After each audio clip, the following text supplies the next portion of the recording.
Hey pups, it's Gpup here, and today I wanted to do a very brief post, maybe to just bring up the conversation that I think kind of needs to be had.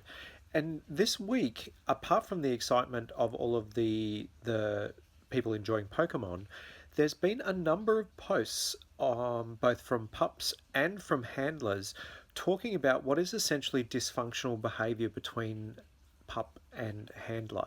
And I think it's important that we have this conversation. For example, there's a lot of pups out there who feel that if they don't have a handler, then they're somehow missing out on something, and they're reaching out and grabbing whoever is the first person to say, "Hey, I'm a handler."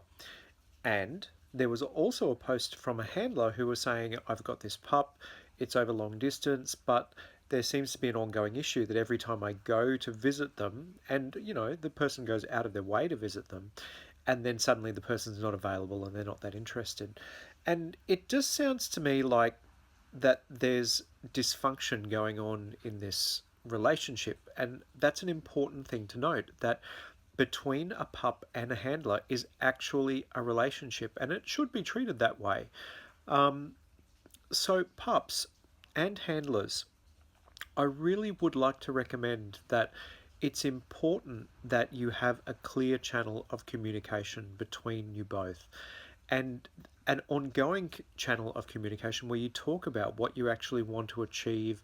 It can be very simple things like, I'd like to catch up with you on a weekly basis, and whether that be via phone or via Skype or face to face, it's important that you have regular communication. Otherwise, it is a little bit like Pokemon and people are just collecting them all. And that's not very helpful, because it means that you could miss out on meeting a handler who's fantastic. And handlers, you could miss out on a pup who genuinely wants to learn what you have to teach.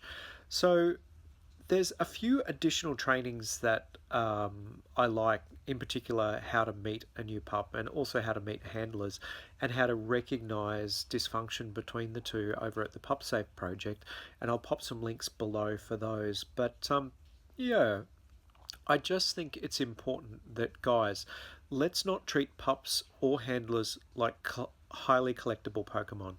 I think it's important that we treat each other with respect and with dignity, and we also behave in a respectful and dignified way between each other. And that's how we're going to be able to foster pups into the future, into training, and how we're also going to be able to foster handlers and trainers into the future as well. That's my thoughts, but I would love to hear your own personal thoughts or experiences around this topic. Please, by all means, feel free to leave a message below. Hugs and tugs. Rarf. Gpup.